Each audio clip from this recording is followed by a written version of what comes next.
Hello everyone, welcome or welcome back to your own channel at Saral Psychology. I hope you all are doing well and having a great time with your family. So in today's video we are going to discuss about long term memory.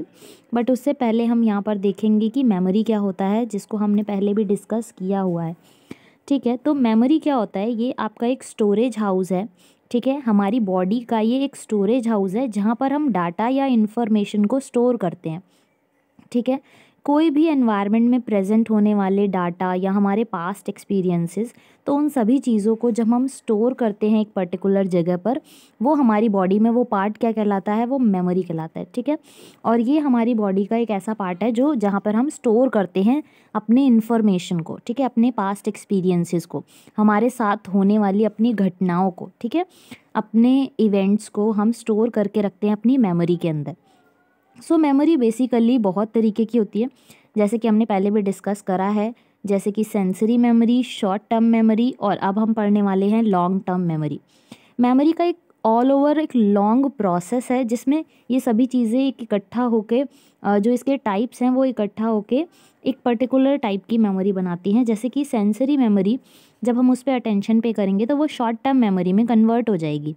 और जब हम short term memory पे जो हमारे short term memory में जो data store है उसका हम बार बार रिहर्सल करेंगे तो वो हमारा लॉन्ग टर्म मेमोरी में चला जाएगा। ठीक है, तो ये पर्टिकुलरली मेमोरी में एक कॉम्बिनेशन है। ठीक है, और इसमें जो डाटा हम स्टोर कर रहे हैं वो हमारा जो ब्रेन में जा रहा है, तो ये एक ओवरऑल एक प्रोसेस है। ठीक है, सो यहाँ पर हमने पहले जो है सेंसरी मेमोरी पढ़ चुके हैं, शॉर्ट टर्म मेमोरी पढ़ चुके हैं, और आज हम देखेंगे यहाँ पर लॉन्ग टर्म मेमोरी को। ठीक है, लॉन्ग टर्म मेमोरी जो हमारा है वो फर्दर बहुत पार्ट्स में डिवाइडेड है, जैसे कि explicit memory, implicit memory and declarative memory, procedural memory, episodic and semantic memory. ठीक है, सो ये पर्टिकुलर इसके फॉर्म्स हैं जिसके बारे में हमने डिस्कस किया था अर्लियर वीडियोज़ में। सो अभी हम यहाँ पर देखेंगे लॉन्ग टर्म मेमोरी को। ठीक है, इसके टाइप्स जो हैं वो हम बाद में देखेंगे सेपरेटली। ठीक है, सो बेसिकली आपको यहाँ पर जो नोट्स मिलेंगे वो पॉइंट्स में मिलेंगे, क्योंकि मैंने इन सभी जो नोट्स हैं जो पीडीएफ में आपको शो कर रही हूँ या जो पीपीटी में आपको शो कर रही हूँ, इसमें मैंने जो पॉइंट्स बना कर लिखा था अपने नोट्स को, ताकि जो है मेरे को पढ़ने में आसानी हो और जो एग्ज़ाम के पॉइंट ऑफ व्यू से इम्पॉर्टेंट चीज़ें हैं मैं उन पे ही फोकस कर पाऊँ। ठीक है, और आप जो पढ़ रहे हो वो मेरे ही नोट से पढ़ रहे हो, तो यहाँ पर जो बेसिक जो चीज़ें एग्ज़ाम के पॉइंट ऑफ व्यू से इम्पॉर्टेंट थी मैंने वही लिखी हैं, तो उनको नोट्स में कन्वर्ट कर लिया है और उसी से मैं आपको पढ़ा रही हूँ। ठीक है, या बता रही हूँ। ठीक है, सो यहाँ पर जो हमारा फर्स्ट पॉइंट है वो हमारा है कि because of the process of association and rehearsal short term memory becomes long term. जब हमारा शॉर्ट टर्म मेमोरी में जो डाटा प्रेजेंट है उसके एसोसिएशन से, ठीक है, जैसे कि सेंसरी मेमोरी में सबसे पहले डाटा आता है, आपको पता है। ठीक है, फिर वो हमारे सेंसरी मेमोरी से हम उस पर अटेंशन पे करते हैं तो वो हमारा शॉर्ट टर्म मेमोरी, जो कि हम वर्किंग मेमोरी भी जिसे कहते हैं, उसमें हमारा कन्वर्ट हो जाता है। और उसके बाद जब हम उस पर मेंटेनेंस रिहर्सल करते हैं शॉर्ट टर्म मेमोरी में पड़े डाटा की, तो वो हमारा लॉन्ग टर्म मेमोरी में चला जाता है। उसी चीज़ को यहाँ पर बोला गया है कि एसोसिएशन, ये एसोसिएशन है शॉर्ट टर्म सेंसरी का, ठीक है, जो कि कन्वर्ट हो रहा है रिहर्सल के बाद एक लॉन्ग टर्म मेमोरी में। तो यहाँ पर जो एसोसिएशन हो रहा है डाटा का और उसके बाद हम रिहर्सल कर रहे हैं, ठीक है, उसी को यहाँ पर दर्शाया गया है, जो कि आपको हाइलाइटर से दिख रहा है येलो हाइलाइटेड में, कि आप एसोसिएशन और रिहर्सल जो कि शॉर्ट टर्म मेमोरी को बना देते हैं लॉन्ग टर्म मेमोरी। ठीक है, now the second point is कि long term memory is the stage of Atkinson Shiffrin memory model. ठीक है, लॉन्ग टर्म मेमोरी जो है वो एक स्टेज है एटकिंसन शेरिफ मॉडल का, जो कि हम अभी आगे पढ़ेंगे। ठीक है, एटकिंसन शेरिफ मॉडल को हम आगे पढ़ेंगे, जिन्होंने पहली बार इस चीज़ को डिस्क्राइब किया कि लॉन्ग टर्म मेमोरी किस तरीके से वर्क करी, और मेंटेनेंस रिहर्सल के बाद जो है हम चीज़ों को और बेहतर तरीके से याद कर पाते हैं और ज़्यादा समय तक के लिए हम उसको याद कर पाते हैं। ठीक है, now the third point is कि मेंटेनेंस रिहर्सल और सेवरल रिकॉल या रिट्रीवल ऑफ मेमोरी, ठीक है, may be needed to preserve long term memory. Maintenance rehearsal बहुत ज़्यादा ज़रूरी है ताकि हम लॉन्ग टर्म मेमोरी को बरकरार रख सके, ठीक है। अगर हम जैसे कि अगर हमारे शॉर्ट टर्म मेमोरी या वर्किंग मेमोरी में कोई डाटा प्रेजेंट है और अगर हम उसका रिहर्सल नहीं करेंगे या रिविजन नहीं करेंगे तो हम उसे भूल जाएंगे, ठीक है। सेवरल रिकॉल्स बहुत ज़्यादा ज़रूरी हैं ताकि हम एक पर्टिकुलर डाटा को लॉन्ग टर्म मेमोरी में या बहुत टाइम तक के लिए अपने पास सेव कर सके अपनी मेमोरी में, ठीक है। तो रिहर्सल और रिकॉलिंग बहुत ज़्यादा ज़रूरी है, ठीक है, लॉन्ग टर्म मेमोरी को मेंटेन करने के लिए। सो बेसिकली अगर आप ये चीज़ समझ जाते कि लॉन्ग टर्म मेमोरी है क्या, लॉन्ग टर्म मेमोरी वो मेमोरी है जहाँ पर आपका जो डाटा है वो इनफाइनाइट टाइम के लिए, ठीक है, एक लंबे समय तक के लिए, जब तक आप उसको इतना आप उसका रिहर्सल कर लें कि आपको वो कभी भूले ही ना, ठीक है। तो ऐसी मेमोरी, ऐसा डाटा जो आप स्टोर कर लें अपने माइंड में, वो आपका लॉन्ग टर्म मेमोरी है। जैसे कि मान लीजिए अगर आप बचपन में कभी झूले से गिरे होंगे, ठीक है, और आसपास वाले लोग आप पे हंसें, ठीक है, तो वो चीज़ आपके माइंड में कहीं ना कहीं छाप छोड़ जाती है, ठीक है। और कोई ऐसा इंसिडेंट जो कि आपके लिए बहुत ज़्यादा खास हो तो वो आपके माइंड पे छाप छोड़ जाती है, ठीक है। या फिर जब हम उसको, कई बार ऐसा होता है कि हम कोई इंसिडेंट याद करते रहते हैं बार बार कि अच्छा मैं जब झूले से गिरा था सब लोग हंस रहे थे, ठीक है। तो ये चीज़ हम जब बार बार रिकॉल करते रहते तो हमें हमारे माइंड में बहुत टाइम तक के लिए रह जाता है, ठीक है, जिसे हम लॉन्ग टर्म मेमोरी कहते हैं, ठीक है।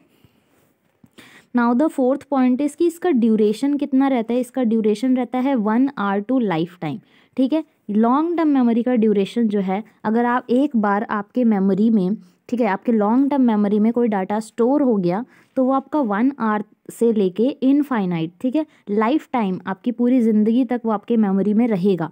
पर कब? जब आप उसका मेंटेनेंस रिहर्सल करते रहेंगे। जब आप उसका रिहर्सल नहीं करेंगे तो आप उसे भूल जाएंगे, ठीक है।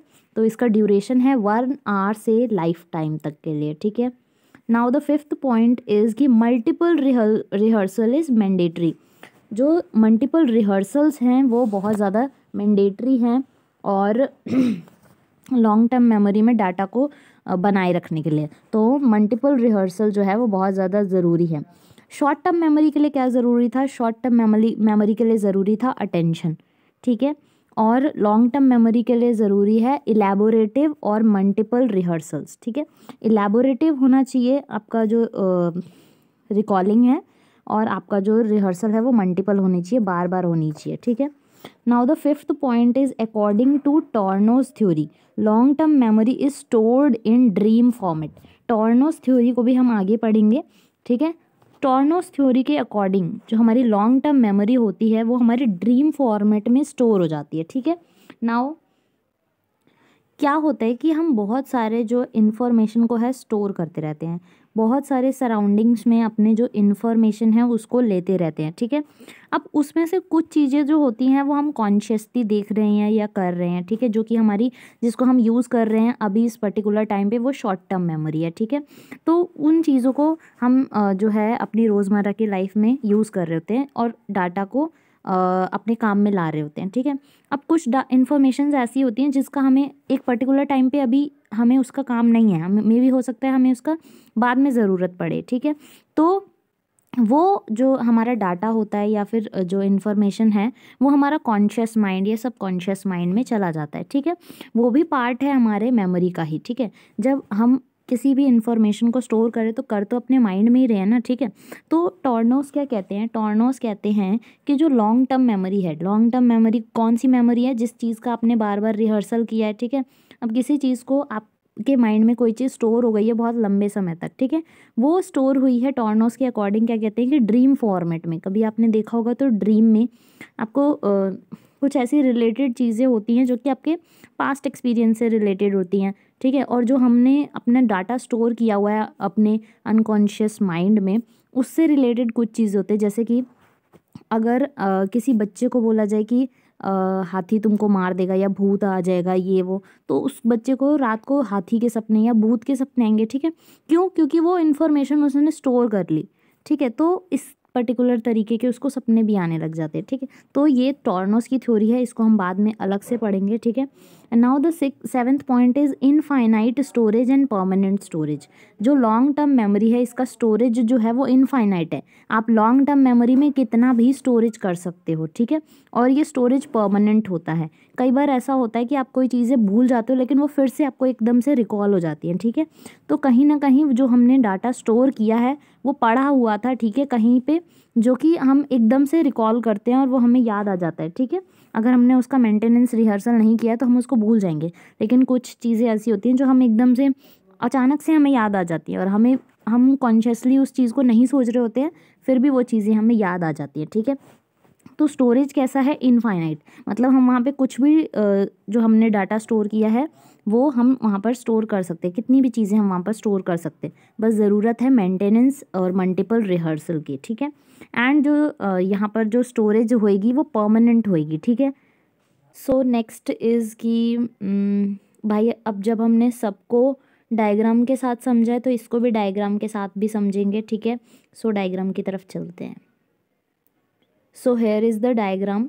सो देख रहे हो डायग्राम में स्टिमुलस हैं, सराउंडिंग्स में बहुत सारे stimulus is data which we are going to store in our sensory memory, और सेंसरी मेमोरी की कैपेसिटी भी आपको सामने लिखी हुई है, 3 to 7 यूनिट्स तक ही ये डाटा को स्टोर कर सकता है।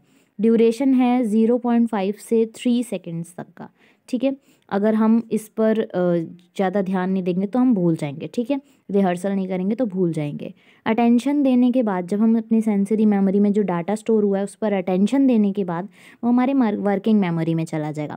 वर्किंग मेमोरी का कैपेसिटी देख रहे हो 7 to 9 चंक्स है।